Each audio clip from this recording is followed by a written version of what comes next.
Welcome everybody to the fourth and final book launch for this year's April's Poetry Month in Limerick, here at the People's Museum of Limerick. Tonight we are delighted to launch a book for someone who has been a giant of arts and culture in Limerick for many a year, Cora Peters. Cora is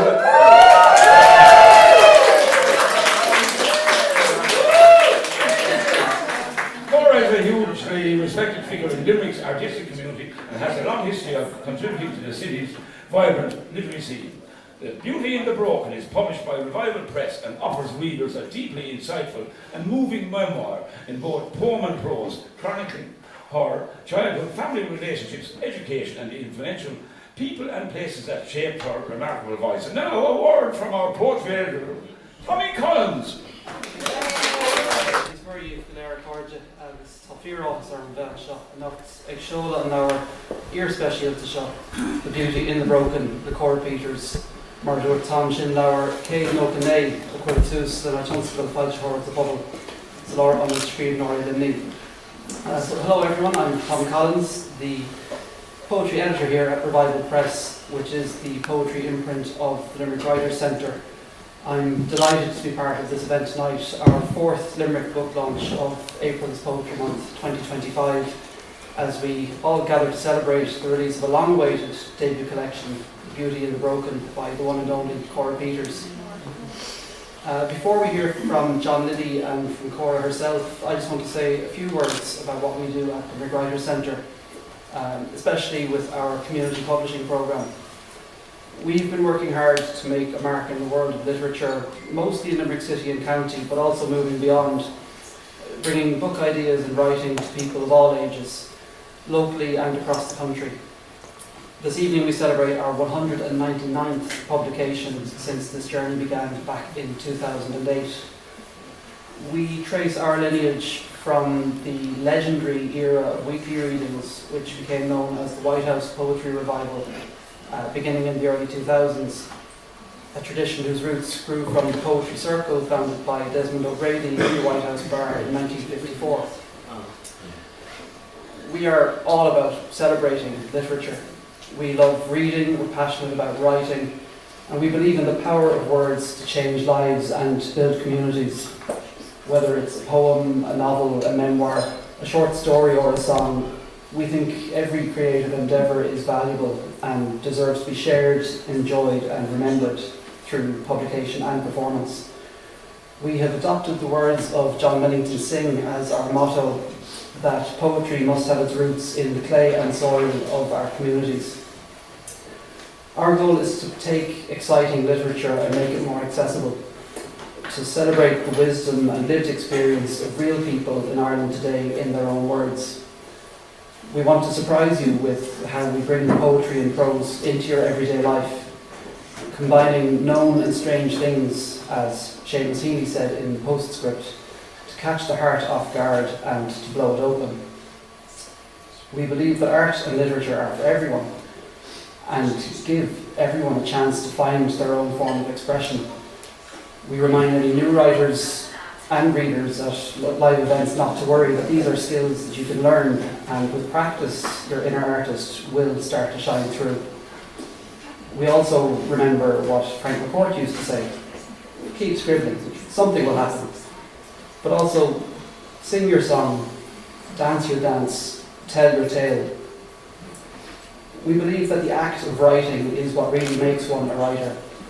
It is a ritual, and as we keep performing it, the ritual brings us to the heart of our art. In our programme we focus on creating high quality, short run titles that anyone can pick up and enjoy. We encourage all writers, whether pursuing a serious career or just writing for fun, seeking healing or striving for personal growth. Over the years we've produced a wide range of works, from poetry and short stories to novels, histories, memoirs and a variety of mixed writing. Books, even as a simple technology, are still a powerful way to connect people and communities. We are very proud that our books capture snapshots of living and evolving culture, and that they will last for many years to come as a record of events, people, places, feelings and ideas.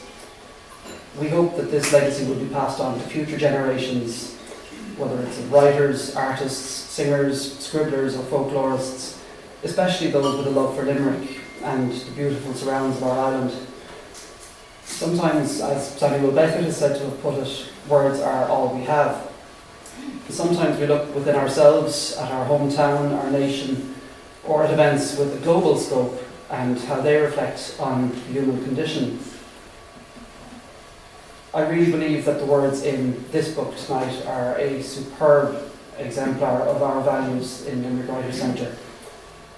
Weaving 9 pieces of personal memoir and 11 stunning poems through the history and culture of Limerick in the second half of the 20th century. Cora, of course, is a regular at the first Wednesday series in the White House on O'Connell Street, having supported the weekly readings in the same venue for many years before that. And in this collection, she lets us in on some of her earliest memories of visiting there. She has honed her skills as a poet and storyteller at a prolific list of venues around Limerick and beyond, and she combines them to great effect here in this book with expertly chosen photography and artwork. Not letting us forget some of the cruelty of the past, but also keeping alive joyful memories of people and places for future generations.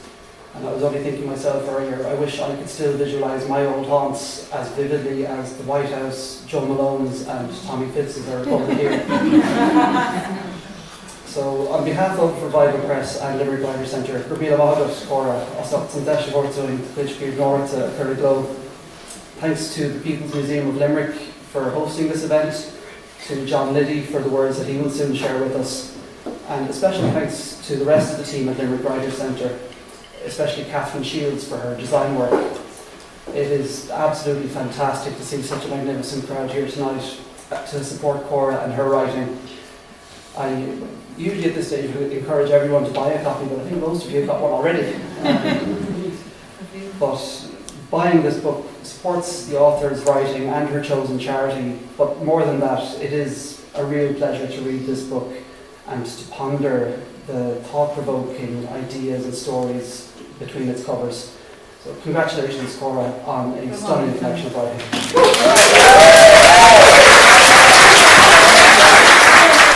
Thank you very much. That was our poetry editor, Tommy Collins. And now, without further ado, Mr. John Liddy will launch The Beauty in the Broken. John Liddy. I've worked on some words in Madrid for Cora on her book, about her book. And I'm going to read them because I think Cora will enjoy them.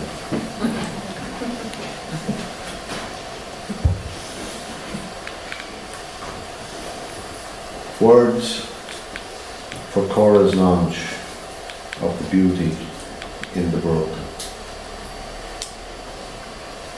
Bavur an crinu de Cora gustalawa.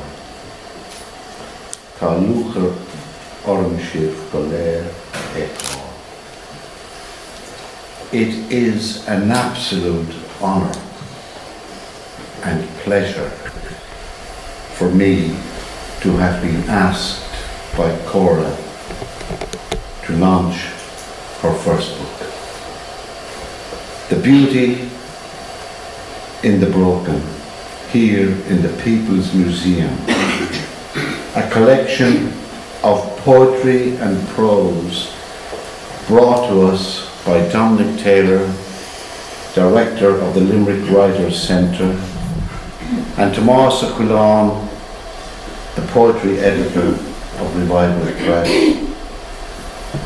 Once again, they have added another gem to Limerick's literary canon. In my blurb on the back cover, I mentioned that I was hooked on this debut publication from the opening title poem, The Beauty in the Broken, with its line where she stitched a seam as silver as the moon across my chest. There is a poet at work here, I thought. And sure enough, we are allowed to trace that scene back and forth like a path through the author's childhood, visits to the White House with her grandad Ned. This has got to be one of the best descriptions of that Limerick landmark and its customers that I have ever read. Followed by a poem in appreciation of Dr. Noel Brown, who fought a noble battle against church and state to eradicate TB from Ireland. But the author is only warming up, and the view is not in sight yet as we travel along that seam or estuary through a brutal, harrowing account of a child in the children's sanatorium in Foynes, which is one of the best retellings of that part of Irish life, one that Patrick Galvin or even Dickens would have been proud to have written. There is a happy ending tinged with sorrow, but the journey continues with a beautifully written poem about Cora's brother Eamon, who gave her his first smile and his last. In the School of Hard Knocks, we accompany Cora through her primary and secondary education on Sexton Street with the presentation Nuns, where the child fell from grace at the tender age of 4 for repeating a phrase to a nun, overheard from a customer called Alfie on those visits to the White House with her granddad Ned. I'll get me fucking coat. It is a story where we see the personality of the author forming, independent, rebellious, Limerick to the core, one who reminds me of the women of Limerick during the sieges. And we see her humorous side in spite of the brutality, where we, the readers, could easily crease ourselves laughing. We meet Satchmo, her loyal and faithful dog, who just before one of Cora's seizures would throw himself down on the ground to cushion her fall. There is the perpetual Eucharistic adoration visits and a crate of Guinness. The girl with a serious case of acne, the knickerbocker glories in the Wimpy bar on O'Connell Street, and the tragic telling of her friend's demise on the back of a motorbike that day Cora turned 17. That particular story ends with the death of her beloved Satchmo, told with such feeling that one should have a tissue to hand. I did. We move on through a wonderful poem about Vincent van Gogh's epilepsy, a bond that only soldiers know. And then we are in Joe Malone's pub, a classic telling of a Limerick tale, one some of us in this room will be aware of, full of admiration and love for its owner Joe and the people who frequented that most Limerick of pubs, the painter Raoul Peter Jackson, the barn whose arrival in Limerick was shrouded in mystery, Bridgie McCarthy, who could put away 18 pints on a good day, Sean Burke, the writer and springer of George Blake, the poets Mark Whelan and Desmond O'Grady, the young editors of Stony Thursday, Jim Burke and myself. Our beautiful city Limerick begins one chapter in which homage is paid to musicians who performed or visited Joe's. Paddy P, Gerard Costello, Peter O'Malley, Jerry Myler, Patsy Whelan, Paul Brady, Luca Bloom, Christy Moore, Charlie O'Shaughnessy, John Hannon, Bobby Daly, the Brown Brothers, Joe Deegan, and many more. I could not help noticing that most of the poems are somewhat mournful, and most of the prose pieces equally so, but sprinkled with sublime touches of Limerick humour. Dog Days is one such poem, beautifully sad, followed by a visit to the Treaty Cafe with its hilarious scene of a horse in the restaurant and the show bands who tucked into their liver and chips after gigs in the ballrooms. Tommy Fitz's punk shop is a recognition of when all we had were chips and spiffs and acid trips, mavericks, misfits. Dear Dead Romantic is as Limerick as you'll get, but like so much of this work, its strength lies in a committed social voice, keen-eyed detail and description. Every woman diminished was his mother, and he passionately fought for women's rights. The stools chained together in Eamon Gleeson's White House. That ham pot and another summer visitor was Clary, so called because he played the clarinet.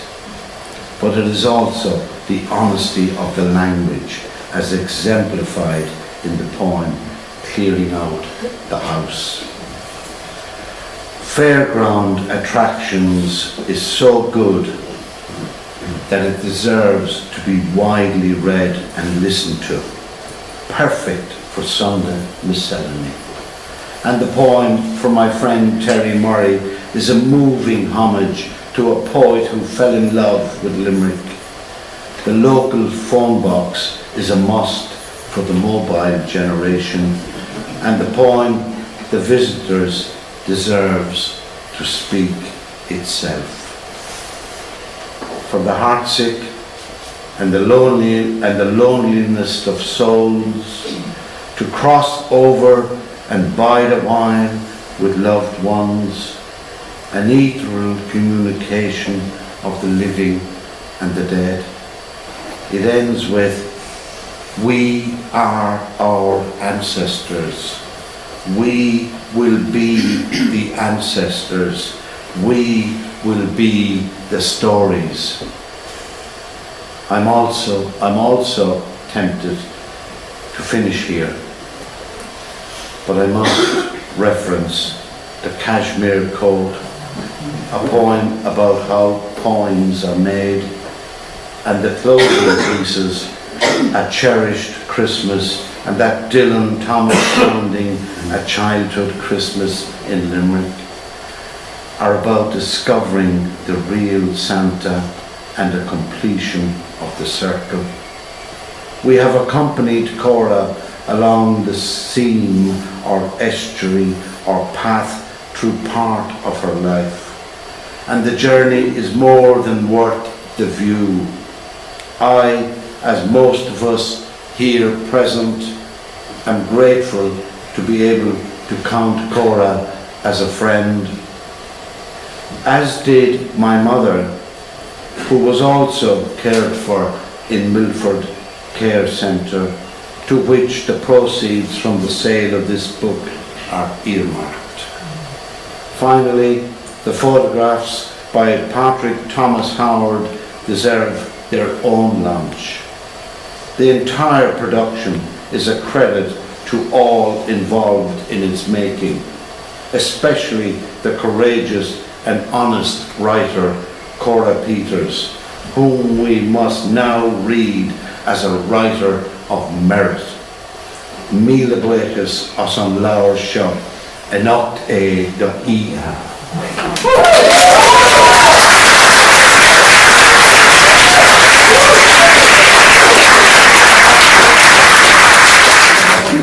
If there is by any chance somebody in the hall that doesn't know about Cora Peters, I think Tommy and John have given us a fair indication of her character and her work. So without further ado, the lady of the moment, Cora Peters.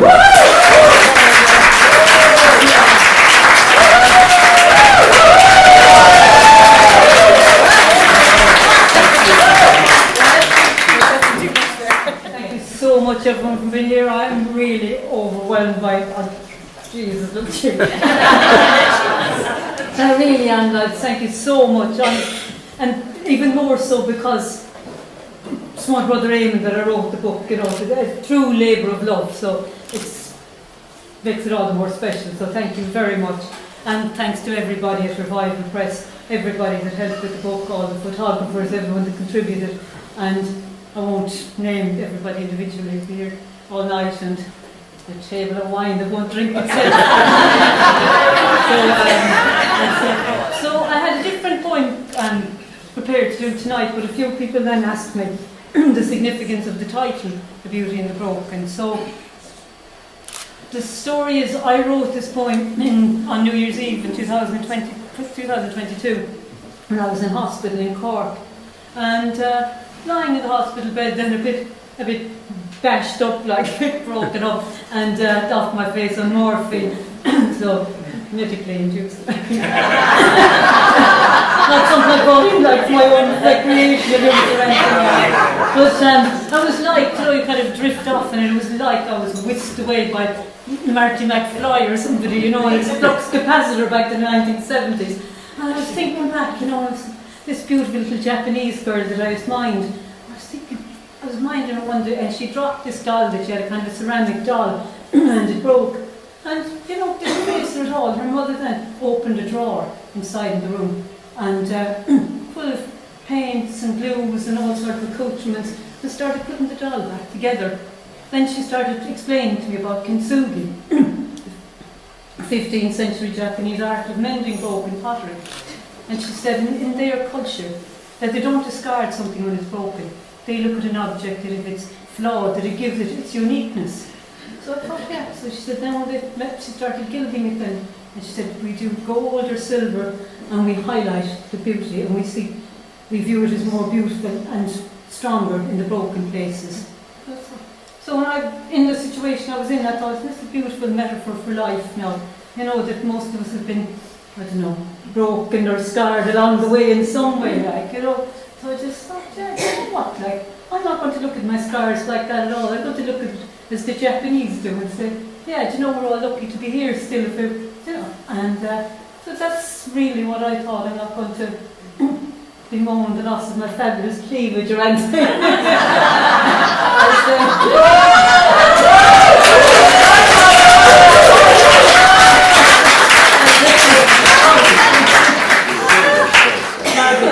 God's way telling me just trying to put it away.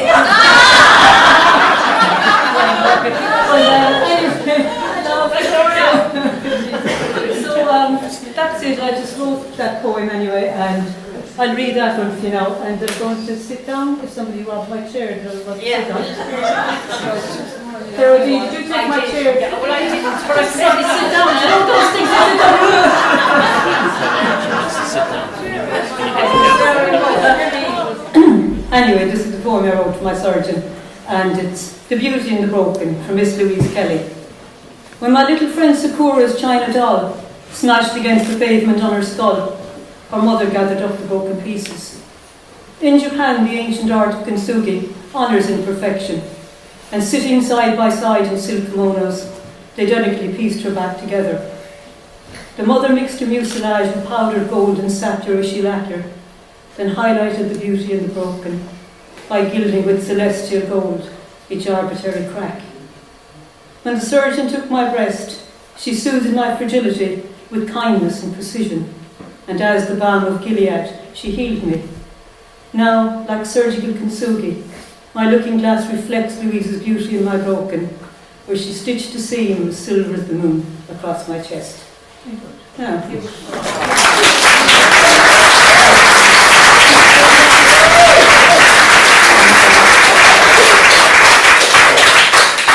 Have I time to read a short story, lads? It's very short. No, I picked the shortest one in the book so that I wouldn't be keeping it. So keeping you from the table to drink, I see a few people down there get a bit restless.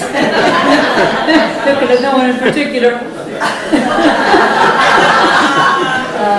Okay, this is, I think a lot of us had a great relationship with our grandparents and grandchildren usually did. So I'm going to read this now. My granddad and myself were great old pals. So I'll read this now. The White House Bar. Before leaving the house, Grandad Ned would sit on a box in the hall and buff his shoes with a horsehair brush. It was the early 1960s and I was about 4 years old and a giddy ball of energy. I'm taking the little wild one for a walk and give you a break, Grandad would shout in from the hallway while he was buttoning up my coat. And as soon as we'd get outside the door, we'd make a beeline up O'Connell Street, past the Augustinian Church, straight to the White House Bar in the corner, one of the oldest pubs in Limerick and Grandad's local. I'd burst through the door, kicking frantically at the freshly laid sawdust, scattering it everywhere. The proprietor, Raymond Leeson, a tall, sombre man, always standing behind the counter polishing glasses on his apron, would throw a curmudgeonly eye in my direction.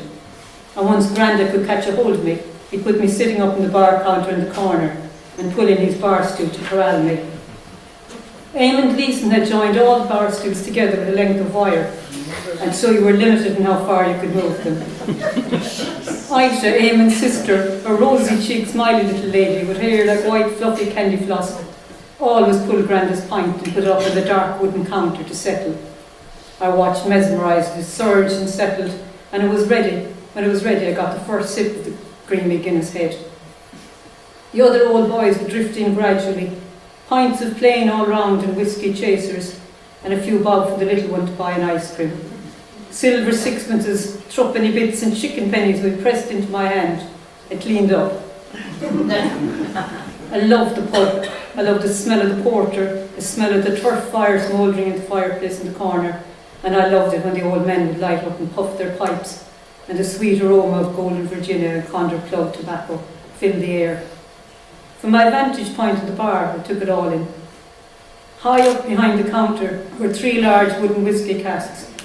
Sometimes men would come in with their own bottles, usually cobalt blue milk of magnesia bottles, to be filled with whisky from the wood and go away with it in their inside pockets. A big Belfast sink stood in the corner, and Eamon Gleeson would have his long john soaking in there, in soapy water in it. Overhead hung a large picture of the Sacred Heart with a red lamp burning underneath. On a high shelf, 2 beautiful black and white whisky dogs, ceramic West Highland terriers with diamond eyes, set side by side. Alongside them, a white chainy jug with big pink roses on it, and a mother of pearl rosary beads draped like a coral over the handle. The rest of the shelf was stacked high with books. Eamon Gleeson kept a small library from which customers could choose and peruse a book while enjoying a drink. The top shelf was lined with an array of liquor bottles of all shapes and colours, emerald, amber and azure. And when the shafts of sunlight streaming through the window fell on them, it seemed to create a halo of mist around them. "What does that bottle say, Grandad?" I'd ask, and Grandad would spell out and sound out the letters for me. I quickly got the hang of it, and I was soon able to read the labels on all the bottles. I could also read the posters that adorned the walls, advertising upcoming theatrical events, variety shows and operatic productions, usually staged in the City Theatre at Savoy. Sometimes visiting performers would drop in for a libation and give an impromptu dress rehearsal. One particular afternoon, 2 such performers touring with an operatic company came in. One, a tall, handsome young man with straw blonde hair that flopped down over one eye. He wore a paisley cravat and a cream jacket with a gold pocket watch. The other man was dark-haired, with a broad, smiling face and a handlebar moustache, and wore a black tailcoat and dicky bow. They stood over by the fireplace and started to sing a most beautiful aria called the Pearl Fishers' Duet. It was as though everybody in the pub had been turned to pillars of stone and just listened. It was possibly the most magnificent thing I'd ever heard in my life. The other thespians lined along the bar would recite poetry or give a song. Alfie, a raw-boned little man who always wore a flat cap and sat at the end of the bar, You give a maudlin out of tune verse of I'll take you home again, Kathleen. But he got the same applause and the same respect as all the gentlemen and scholars. Nobody here shook hands with snobbery, and I learned from an early age to treat people from every walk of life with equal respect. I also saw heartfelt kindness.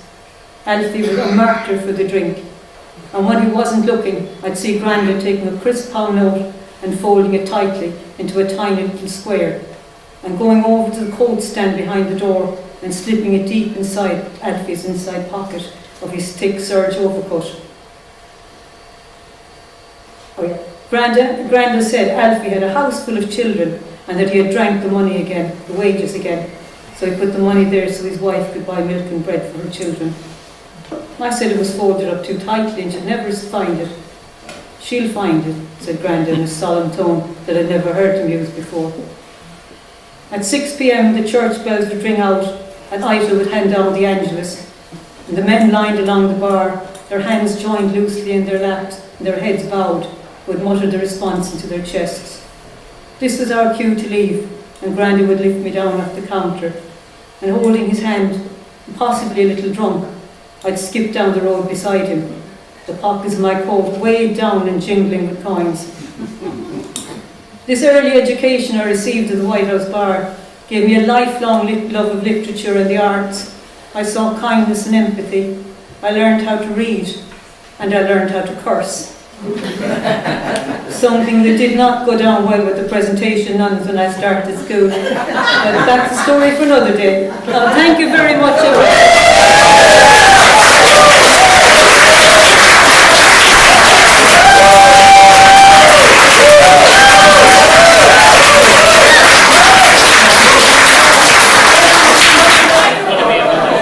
Before we have a full-scale ride, honour the author's wishes and get to the bar. I'd also like to thank Cora for being a much maligned institution, a national treasure in this town. Viva Cora! I'm calling your name. No horizon can hide what is true. Even a part of burns just the same. I feel your heartbeat in the stars, though they're so far away. And every sunset feels like a promise we'll make someday. But the nights grow colder and the time moves slow. Still I'd wait 1,000 lifetimes for your shadow to show. The distance whispers, but it screams in my soul. Every second is a story untold. Across the oceans, I'm reaching for you. Through the silence, I'm calling your name. No horizon can hide what is true. Even a part of burns just the same. I close my eyes and hear your laughter in the breeze. Feel your warmth in every memory. If love's a current, I'll let it carry me until your arms are my reality. Across the oceans, I'm reaching for you, reaching for you. Through the silence, I'm calling your name, calling your name. No horizon can hide what is true, hide what is true. Even a part of burns just the same. So I'll hold on till the waves bring you near. In every whisper, I'll know that you're here. Across the oceans, I'll never let go. For love knows no borders.